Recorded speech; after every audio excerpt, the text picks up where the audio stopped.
오늘부터 요한복음의 말씀을 나누려고 합니다. 어제까지 베드로서 말씀을 마쳤고요. 오늘부터 요한복음 말씀을 나누려고 하는데, 제가 첫 번째 어떤 말씀으로 요한복음을 시작할까 고민을 하다가 요한복음 1장이 아니라 거의 마지막인 20장의 마지막 9절부터 나누려고 합니다. 근데 사실 요한복음 20장이 끝은 아니에요. 거의 마지막인 20장부터 나누려고 하는데, 그 이유는 요한이 이 복음서를 기록한 그 목적이 여기에 쓰여져 있기 때문입니다.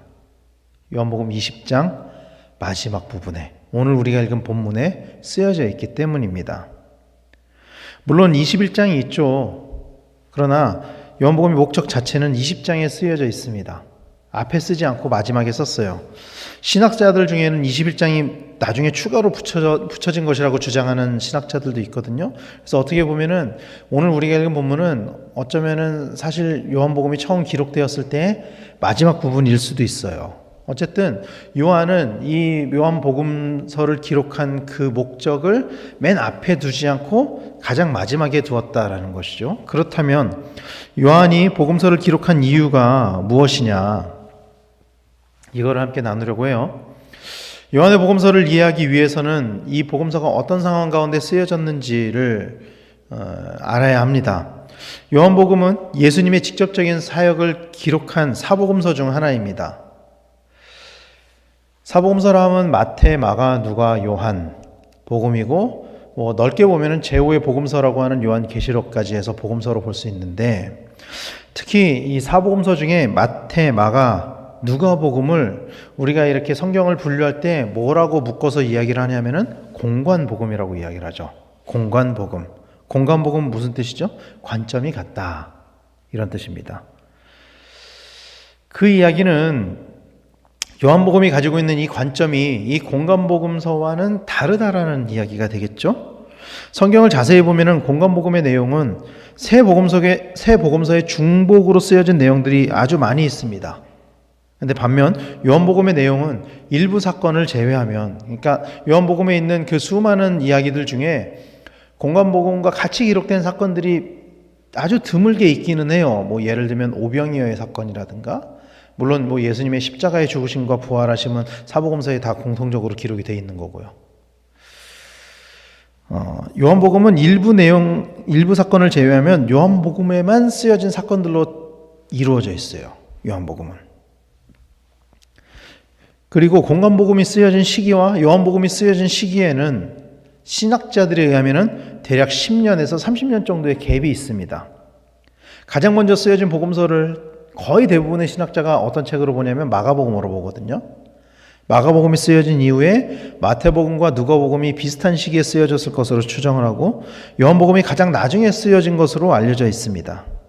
그 이야기는 무슨 뜻이냐면은 요한복음이 쓰여질 당시에는 이미 마태, 마가, 누가복음이 기록되어져 있었고, 많은 교회들이 이 마태의 복음서, 마가의 복음서, 누가의 복음서를 돌려서 봤을 거란 뜻이죠. 그런데 그럼에도 요한은 기존의 복음서와는 내용이 좀 많이 다른 네 번째 복음서를 기록을 한 거예요. 이미 복음서가 있었음에도 불구하고, 교회가 공통적으로 보는 복음서가 있었음에도 불구하고 내용이 좀 다른 네 번째 복음서를 기록했다라는 거죠. 그러면은 왜 요한은 기존의 복음서가 있음에도 불구하고 이제 어느 정도 복음서가, 세 개의 복음서가 내용이 비슷하다 보니까 서로가 서로의 내용을 뒷받침해주고 있죠. 사실 공관복음서를 보면은. 근데 그것과 전혀 다른, 내용이 많이 다른 네 번째 복음서를 왜 기록을 했느냐는 것이죠. 요한복음이 쓰여진 시기는 사실 공관복음이 쓰여진 시기와는 조금 다릅니다. 시대적 배경이, 상황이 좀 다릅니다. 일단 요한복음이 쓰여진 시대는요, 사도들이 말씀을 가르치던 세대가 아니에요. 대부분의 사도들이 다 이미 죽고 2세대, 3세대가 신앙생활을 하는 시대입니다. 마가복음이 대략 AD 60년경에 쓰여졌을 것으로, 그 어간에 쓰여졌을 것으로 추정이 되고, 마태복음, 누가복음은 성서학자들에 따라서 차이는 있지만 대략 70년 전후로 쓰여졌을 것으로 추정이 되거든요. 근데 요한복음은 AD 90년에서 100년 사이에 쓰여졌을 것으로 추정이 돼요. 그러니까 한 세대의 차이가 나요. 한 세대가 이미 예수님의 부활과 승천을 목격한 대부분의 사람들이 이미 세상을 다 떠났습니다. 이때는 요한이 복음서를 기록할 때는 오직 요한만이 남아 있었어요. 거의 다 세상을 떠나고. 그런 상황에서 아직 오지 않은 예수님을 기다리면서 요한은 공관복음에 기록되지 않은 예수님의 이야기를 기록한 것이죠. 또 당시에는 영지주의를 비롯해서 이단 사상이 만연한 시대였어요. 올바르지 않은 복음으로 많은 사람들이 예수님을 배교하고 잘못된 가르침으로 신앙적인 정체성이 훼손되던 시기였습니다. 우리가 앞서 말씀을 나눴던 그 베드로 전후서, 이게 AD 64년에서 67년 사이에 기록됐을 것으로 추정이 되는데, 이보다도 대략 한 세대가 더 후에 기록된 복음서이고, 요한복음은 그 사이에 이단들은 더 많아졌어요. 왜냐하면 예수님을 직접 본 사람들이 점점 사라지고 예수님에 대해서 추정을 하는 시대가 돼버렸거든요. 이제는. 그런데다가 요한이 복음서를 기록할 때는 도미티아노스의 박해로 인해서 수많은 사람들이 핍박을 당하던 시대였습니다. 도미티아노스의 박해는 이 베드로 전후서가 쓰여졌을 때의 배경인 네로 박해와는 좀 더 달라요. 왜냐하면 더 범위가 광범위합니다. 네로 박해는 로마를 중심으로 박해가 이루어졌거든요. 그러니까 로마 전체의 박해라기보다는 로마라는 도시를 중심으로 이루어진 박해라고 봐야 돼요. 네로 박해는. 근데 도미티아누스 박해는 로마 전체에 걸쳐서 있었던 박해고 더 집요한 박해였습니다. 왜냐하면 그 원인 자체가 달라요. 네로 박해의 원인은 로마의 대화재에 인한 책임을 돌리면서 시작이 된 건데, 도미티아누스 박해가 시작된 원인은 그리스도인들이 도미티아누스의 신격화, 왕권 강화를 막았기 때문에 시작한 박해예요. 직접적으로 왕에게 대적해서 일어난 박해란 말이죠. 이 도미티아누스 황제는 기독교인들을 어떤 시각으로 바라봤냐면은 자신의 왕권 강화를 반대하는 세력, 또 로마의 경제적인 부흥을 반대하는 세력. 이렇기 때문에 이 도미티아누스의 박해는 그리스도인들에 대한 보복으로 이루어진 조치예요. 그렇기 때문에 로마인들의 지지를 받았어요. 이 박해는. 왜냐하면 그리스도인들이 로마의 신들의 부활을 막고 있다. 로마의 경제적인 부활을 도와줘야 되는 그 신들의 부활을 막고 있다. 이런 관점으로 시작된 박해였거든요. 그런 이유로 요한은 밤모섬에 갇히기까지 했었죠. 우리가 알고 있는 것처럼. 그런 상황 속에서 많은 그리스도인들이 교회를 다님에도 불구하고 복음에 대해서 의심을 가지고 믿음을 저버리고 있었던 것입니다. 그래서 요한복음을 보면은 마태, 마가, 누가복음과 비교를 했을 때 어쩌면은 가장 복음적인 복음서라고 볼 수 있어요. 요한복음이 가장 직접적인 복음을 이야기를 해요. 그래서 우리가 새신자들이 교회로 오게 되면은, 혹은 성경을 처음 읽는 사람들에게 어디서부터 성경을 읽으라고 권유를 하냐면은 보통 창세기나 마태복음부터 읽으라고 하지 않아요. 많은 목회자들이 또 창세기나 마태복음부터 읽으라고 권유하지 않고 요한복음부터 읽으라고 권유를 해요. 왜냐하면 요한복음이 가장 직접적인 복음을 나타내고 있기 때문에, 예수님이 하나님의 아들이다, 예수님이 구원자시다, 이거를 가장 직접적으로 나타내고 있기 때문이죠.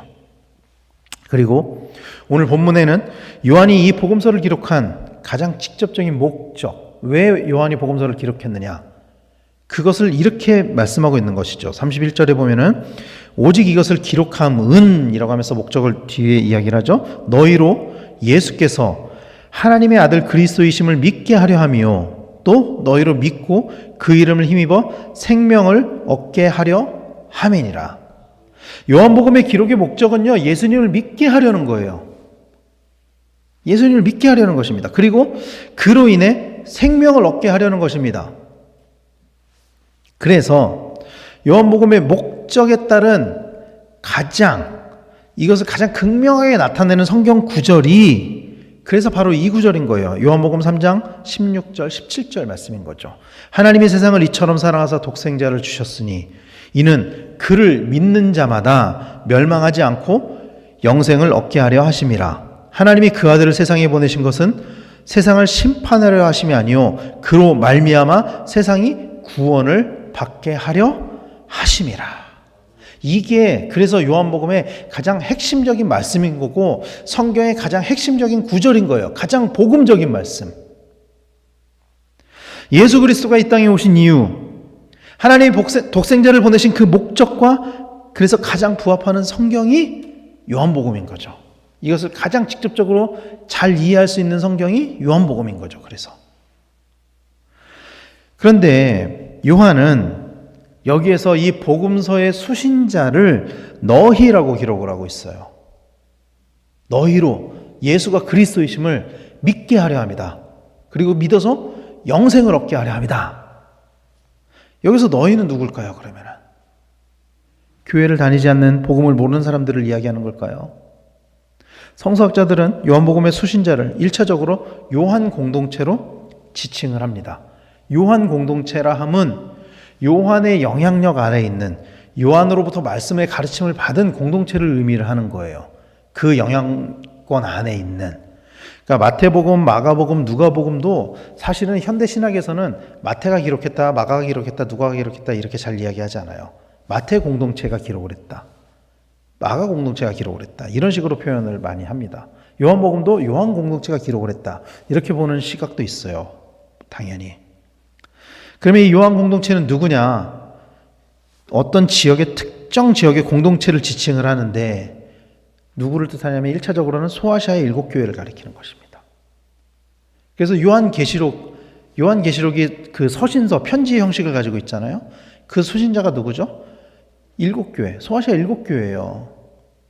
그래서 요한계시록 2장, 3장을 보면은 소아시아 7교회들을 향해서 권면을 하잖아요. 먼저 각 교회마다. 이게 요한 공동체인 거예요. 그들이 가장 좁은 의미의 요한 공동체. 이들은 유대인과 이방인들이 혼합된 공동체입니다. 이들의 관심사 중에는 유대교의 출교 여부가 있었고요. 그래서 요한복음에 그 부분이 기록되어 있기도 하고요. 또 내부적으로는 신학적인 갈등을 가지고 있었고 로마의 핍박 가운데 있었던 그리스도인 공동체입니다. 요한계시록이 제5의 복음서로 불리는 것 또한 같은 대상을 향해 온전한 복음을 가지기를 소망하는 그런 마음을 가지고 기록했기 때문에 또 예수 그리스도에 대해서 직접적으로 요한이 계속 가르치려고 했거든요. 그랬기 때문에 요한계시록을 제5의 복음서로 보고 또 같은 수신자를 대상으로 쓴 편지로 보는 것이죠. 이게 1차적인 수신자예요.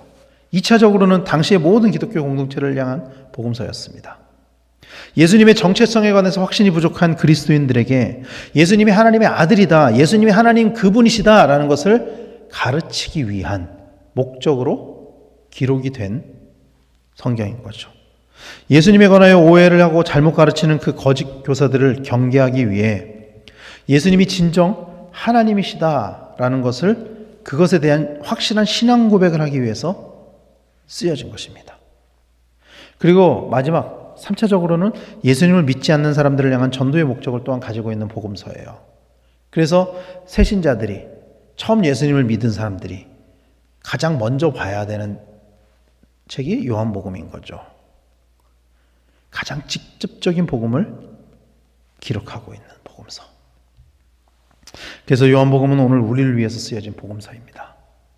우리를 위해서도 쓰여진 복음서예요. 1차적으로는 소아시아의 7교회, 요한 공동체를 위해서 그들을 향해서 요한이 예수님이 어떤 분이신지, 내가 직접 경험한 그 예수님이 어떤 분이신지, 예수님이 가장 사랑했던 제자로서 요한이 기록한 책이지만 오늘날 우리에게까지도 이어지는 복음서라는 것입니다. 우리가 가지고 있는 그 복음을 확인하고 확실한 신앙 고백을 하기 위해 필요한 복음서라는 것입니다. 예수를 믿어 구원을 얻는다라는 이 말씀이 우리 입장에서는 너무나도 당연한 복음으로 여겨지지만 이 당연한 것이 얼마나 우리에게 큰 확신으로 담겨져 있는지를 이 요한복음의 말씀을 나누면서 확인하는 그런 시간이 되기를 소망을 합니다. 1세기 헬라인들은 영생에 관해서 지대한 관심을 가지고 있었어요. 큰 관심을 가지고 있었어요. 기독교에서는 영생을 얻기 위한 가장 확실한 방법을 알고 있었습니다. 예수 그리스도를 믿음으로 영생을 얻는다. 근데 요한은 그것을 그리스도인들뿐만 아니라 모든 사람이 알기를 원했습니다. 그래서 요한복음은 그 영생에 관해서 계속 말씀을 하는 것이죠. 오늘 우리에게도 이 영생에 대한 확신이 확인되는 그런 시간이 되기를 소망을 합니다. 예수를 믿음으로 구원을 얻는다는 것이 하나의 구호가 아니라 그냥 구호나 어떤 명제로 그치는 것이 아니라 우리의 삶의 가장 큰 가치로 다시 자리 잡는 요한복음의 말씀을 보면서 그런 시간이 되기를 소망합니다. 그래서 예수 그리스도의 그 이름이 우리의 삶의 주인으로 우리의 삶의 목적으로 세워지는 우리 모든 성도님들이 되시기를 간절히 축원합니다. 그래서 이 말씀이 오늘 우리의 말씀으로 받아들여지고 이 말씀을 통해서 우리 안에 다시 한번 그 영생의 고백이 확신이 되고 그것이 확인이 되는 그런 신앙 고백이 되는 우리 모두가 되기를 예수님의 이름으로 간절히 축원합니다. 기도하겠습니다.